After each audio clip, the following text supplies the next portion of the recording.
Manx Radio Sport. A very good evening and Happy New Year to you, and welcome to the first Friday Sport preview of 2023. I'm Rob Pritchard, here with you until 6:30 to take a look at the sporting action set to take place this weekend. Coming up tonight, Manx football returns for 2023 with the first chapter of this year's Ecap FA Cup taking centre stage, alongside a return of some league fixtures for the new calendar year.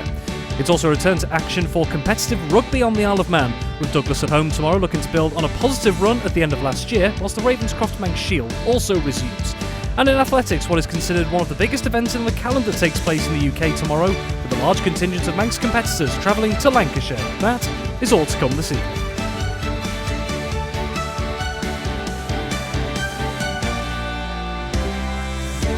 Well, starting things off tonight, as we mentioned, it is the start for the new calendar year of Manx football this weekend, and it's the Ecap FA Cup, the very first instalment of it for 2023, taking centre stage this weekend alongside a smattering of league fixtures as well. Well, we were searching for him the last couple of weeks. We found him in the commentary booth last time at the FC Isle of Man game, and he's back in the studio now for 2023. Good evening, Tony Mepham. Yeah, we're back full on, Rob, and hopefully the weather's going to stay nice and warm for us. It was a bit chilly last weekend, wasn't it? But the FA Cup, I know there's rain coming in tonight, and I think everyone's just waiting to see how bad it's going to be. But let's hope that we get a full set of fixtures played tomorrow. Then we can do the draw tomorrow night. That's all set up for 5:15, and then we can move on to the next round in February. But it's important. It's been so stop and start with the weather before Christmas. Then you've got Christmas, then New Year. So we're ready to go again, and everyone's fighting fit, hopefully. Well, fingers crossed we get a full schedule going this weekend. So let's start with the Ecap FA Cup. It's the preliminary round this Saturday. All games kicking off at 1:15pm. We have 8 games in the preliminary round. And taking a look, here's the first one on our sheet. And it's an all-Premier League clash up at the Balaclone Stadium between Ramsey and Corinthians. Yeah, some real beauty fixtures in here. Premier League and Div 2. But Ramsey against Corinthians. What a great game that is, because when you look at the league tables, Corinthians are second, Ramsey are fifth. There's a few points between the two teams, but it's always a good battle. And up at Balaclone, it's a great setting for a game of football. You're looking over at the park, and you know it really is nice. You're under cover if it's lashing down. But Corinthians will be hoping that their good run of late continues, because they're still sort of hanging in there for that league towards the top of the table. But as we're with Ramsey, a little bit of inconsistencies dropped in. They've lost 4 games now. So if they can get a challenge on in the Cup, it's a great opportunity for Anthony Cooper's men. But I'm just going to edge this one towards Corinthians. Undefeated, of course, in the league so far this season, season, like Corinthians. No, I know you don't, but I'm going to tell you anyway, because the stats don't lie at the moment. Okay, moving on, we've got Onken, and they'll be hosting Foxdale tomorrow. Yeah, and Onken, again, are just a team that just go for it. A lot of good young players in there, and even without Tom Creer, they've still been able to sort of hold their own, and it's been a good season for them so far. That's past the halfway stage. Okay, they're in their 10th position, but they've shown enough that they can survive in the league, and going into the Cup with home advantage against a side that always does well in Div 2, then I think Onken will be looking to show their supremacy from Premier League to Division 2. So I'm going to go for the Premiership side to go through and into the hat tomorrow night. Very well, and then looking down, we have an intriguing fixture here. Marown, they'll be at home, and they're towards the bottom of the Premier League table at the moment, going into 2023. And they've got a tricky test on their hands, because they're up against the current Division 2 league leaders, and by some distance at the moment, St Mary's. Well, they are, and when you look at Marown, on the day, they're a really good side, but it's again just getting them points on the board. It's the Cup, it's a home game. Hopefully the pitch will be okay with the rain that comes in tonight. But David Brew's side, I thought when they had that good result, I think it was against Peel, was it?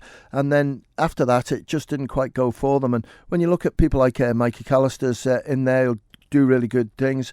And right the way through the team, there's sort of really promising good young players coming through. But St Mary's, depending what players are available, because I think 1 or 2 of them might be away. And Alex Harrison as probably, if he's not included tomorrow for FC Isle of Man, he could bring Frank Jones in. But I'm not too sure if he's included in that setup. But what a player to bring in, and it'd be nice to have him there. But I just think St Mary's, Jamie Skillen, they've got Owen Canepa. They're good. They've got goal scorers there, and I just think that'll be the difference. And that's why I'm going to go for St Mary's to beat Premier League side Moran. Very well, and then we have a northern clash up in the north of the island. We have Michael United, who've, I think, surprised a couple of people in Division 2 this season, and they're going to be hosting last season's Premier League champions, Ayr United. Yeah, they have surprised someone. I've watched them firsthand, and I was really impressed I think Mikey Collett and the troops up there have done really well. The boys are dedicated. I think they were going to have a game on New Year's Eve, so fair play to them. That just shows you how they want to try and get promoted, and also they want to do well in this cup. And when this was drawn at Michael as well, they'll fancy the chances in this one. And I think Ayr United, again, I've watched them beaten by old boys, and it just wasn't tidy at times. But Nick Hurt knows that he's got one or two players hopefully coming back in there.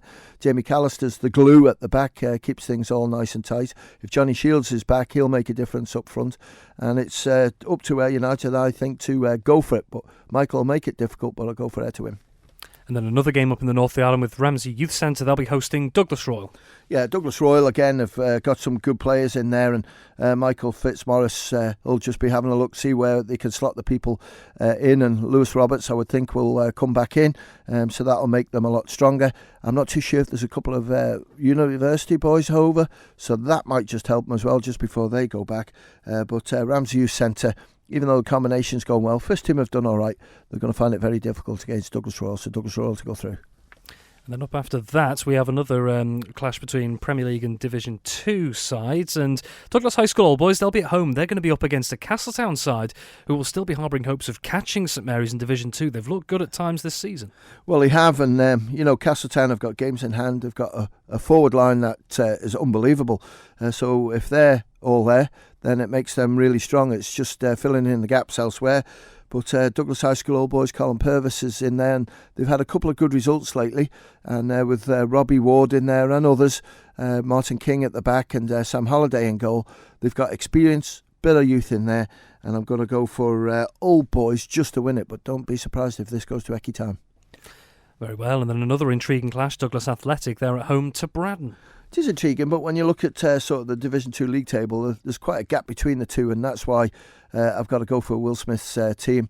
I watched them just before Christmas, and there's some really good young players in there, and Will knows that they can only develop better, and, Braddon would love a good run.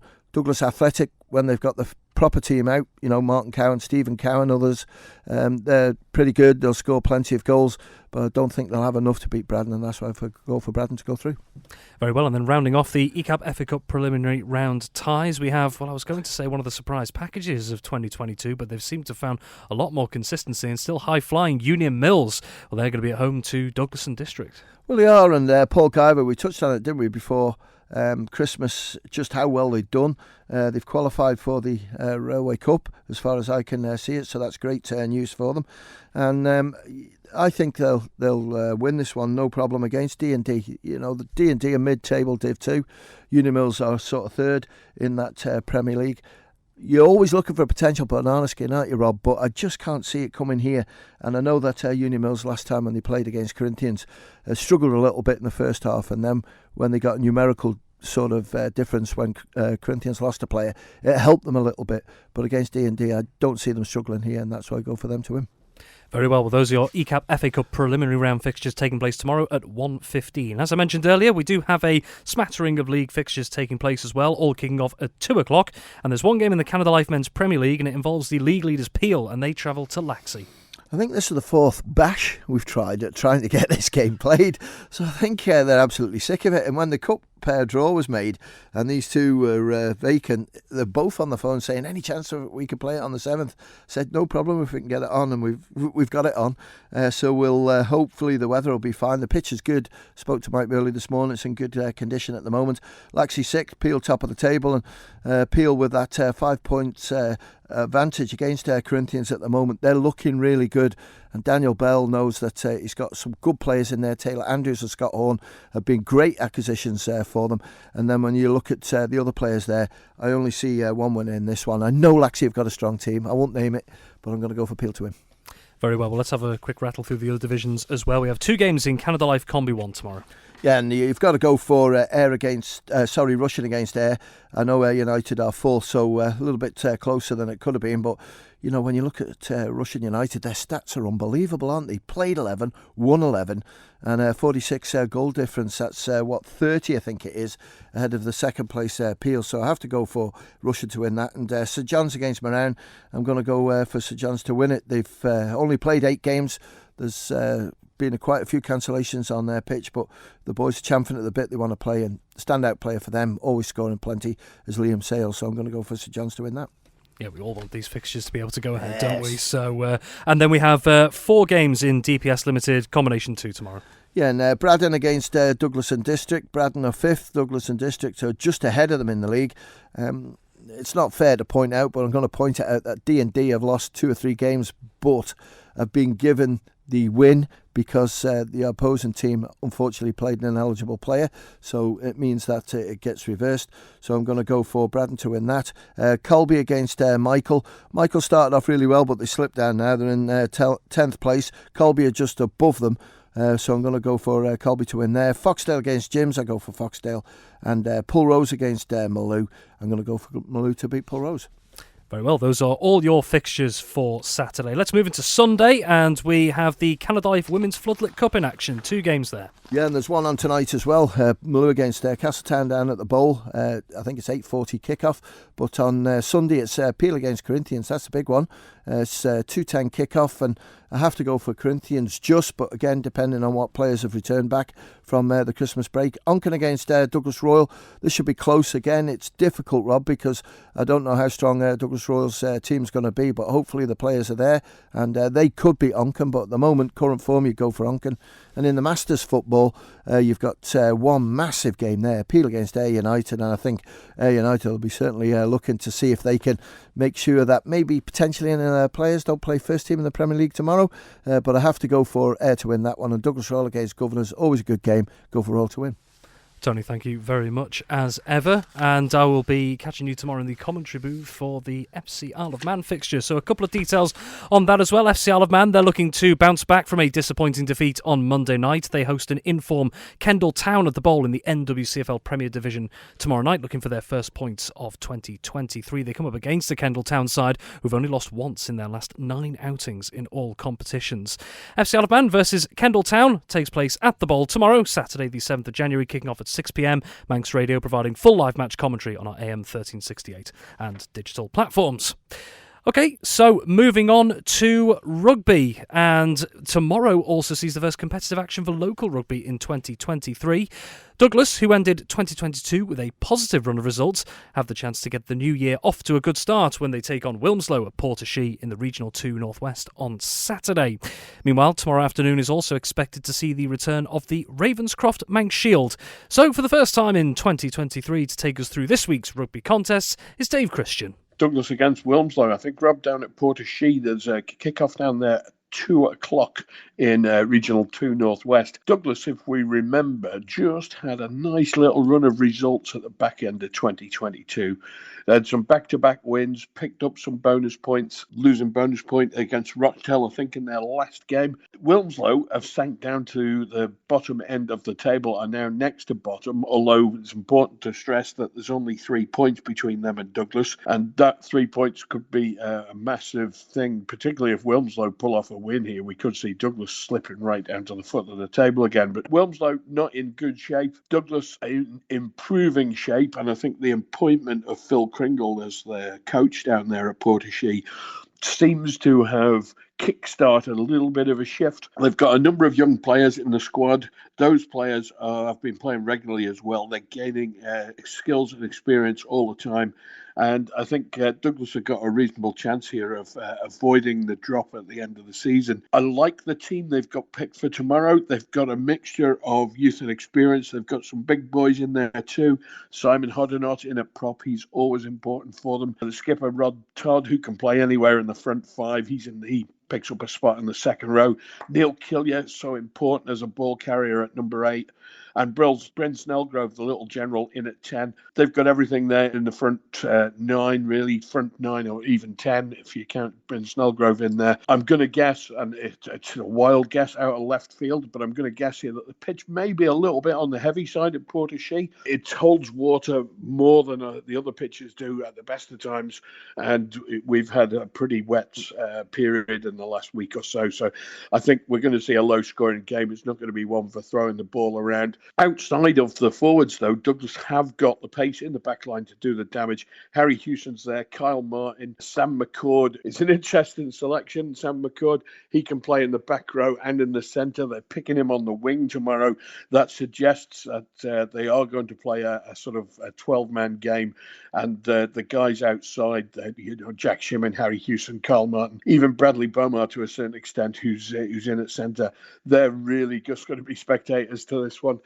Most of the action's going to happen in and amongst the forwards, and I suspect that'll be the same for Wilmslow as well. Which way the result's going to go, that's a tricky one. I think I've got to always back Douglas at home. They're capable of turning over some of the bigger teams at Portishead, and Wilmslow, who are also struggling right now, I think they're looking vulnerable. This is a game Douglas will want to win, and 4 or 5 points even from this match could kick them up the table quite a few spaces and give them the breathing space they need. In the Ravenscroft Manx Shield, the Manx Executive Committee who run Isle of Man Rugby had a meeting at the beginning of December. They've been examining what's been happening in the Ravenscroft Manx Shield and whether or not the competition is fulfilling its purpose. We've got a round of fixtures this week, but I'm hearing rumbles and the grapevine that there may be some changes coming next week, which could involve a totally new competition starting for a temporary period until Douglas and Vagabonds finish in their league campaigns and the Manx Cup competition gets going in the middle of February or March. I'm still waiting to hear some details of that, but we do have 2 games in the Manx Shield scheduled for tomorrow. For the Mirrock Park, we got Ramsey Reds against Southern Nomads Whites. On paper, difficult to say which way this will go. Nomads have started off with 2 teams. They had their greens, they had their whites.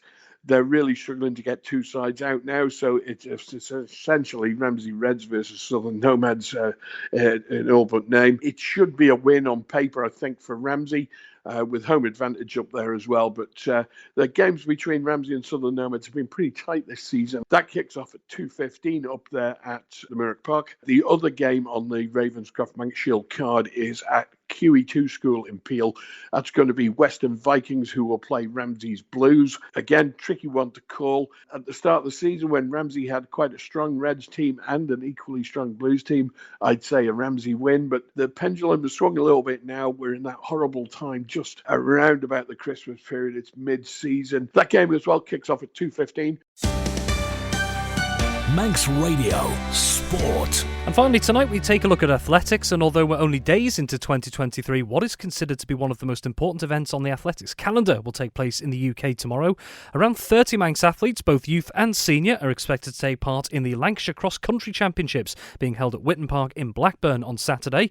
I spoke to Isle of Man athletics correspondent Dave Griffiths to find out who might be taking part in the competition and why it's become both popular and valuable to Island competitors over recent years. The attraction of that event is that it gives our athletes the platform to perform on a slightly higher level than they do in the local league cross-country matches. Obviously, we've got clubs from throughout the Lancashire region, reasonably high quality. Or in some of the events, or in some of the categories, it will be a very high quality up at the front.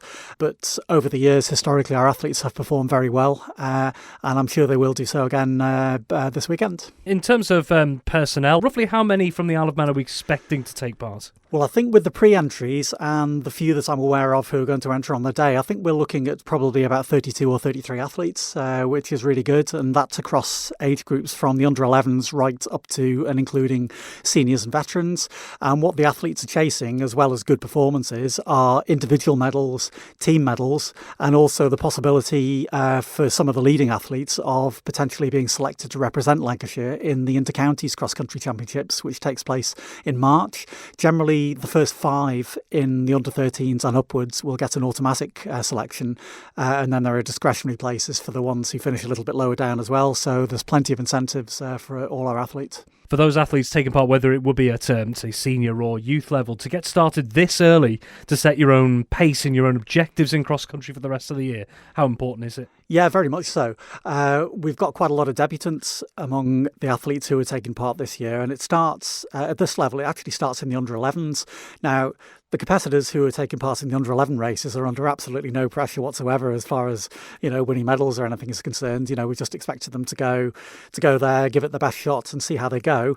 Having said that, we have got some very good athletes in that category, although some of them are actually still under 9s locally, but they'll be running in the under-11 races on Saturday. And then looking at the under-13s, I think we've got a real genuine medal chance in Harry Stennett from Northern AC, really promising young athlete. He's in his second year in the under-13 category, and he actually won the individual silver medal last year. And I know the lad that beat him last year has moved up to the under-15s. So if Harry runs well, he's got a chance of doing really well in that age group, along with his two clubmates from Northern AC, Zach Woodward and Timothy Perry. And then in the under-13 girls, we've got 3 athletes from different clubs: Sophie Cacken from Manx Harriers, Izzy Kenyuk from Northern, and Olivia Martin from Western. Now moving up to the under-15s, we've got a newcomer to cross-country this season who's been doing extremely well, Harris White, who will be representing Manx Harriers. He's only competed in the last 2 events in the league this season, and he's won both of them and shows a great deal of promise. And then in the under-17s, in the women, we've got Lottie Stennett and Madison McMullen from Northern AC. Possibly the most exciting prospect is in the under-17 men's category, where we have a full team from Northern AC. They only actually need 3 in that category, but we've got 4 outstanding athletes from Northern in Dom Donwell, Sam Perry, Lucas Stennis and Charlie Tier. And then just to finish off really on the personnel, in the 2 senior races, I think it's exclusively Manx Harriers. We've got 7 men that I'm aware of, and they are George Dickinson, Gianni Epifani, Andrew Falconer, Andy Fox, Jamie Hayes, Chris Killier and Andy Watson. Now that's a team that includes athletes from veteran age groups as well, and we do have veteran medals in the various age groups on offer as well. So I would describe that as quite a solid team for Manx Harriers. Whether they'll get a team medal, I don't know, but I'm sure they'll all go well. In some cases, maybe improve on what they did last year. And then in the women's event, we've got Laura Dickinson, who has competed in every Lancashire Championship since she was a first year under 13 and is now a senior. And then we've got 2 debutants for the club, Emma McMullen and Becky Watterson, who I'm sure will go well as well on their debut. So a lot to look forward to. Manx Radio Sport. That's all we have time for this evening on this first Friday Sport Preview programme of 2023. Many thanks to my guests this week, Tony Mepham, Dave Christian and Dave Griffiths. And just one final reminder, if you're not going down to the Bowl to watch FC Isle of Man in that big game against Kendal Town tomorrow evening, we at Manx Radio have got you covered. Full live coverage of FC Isle of Man versus Kendal Town from 6pm on Manx Radio AM 1368 and digital. We'd love to have you along. Well, have yourself a wonderful Friday evening, whatever you're doing, and have a wonderful weekend as well. So, until next time, it's bye for now. The Nation Station.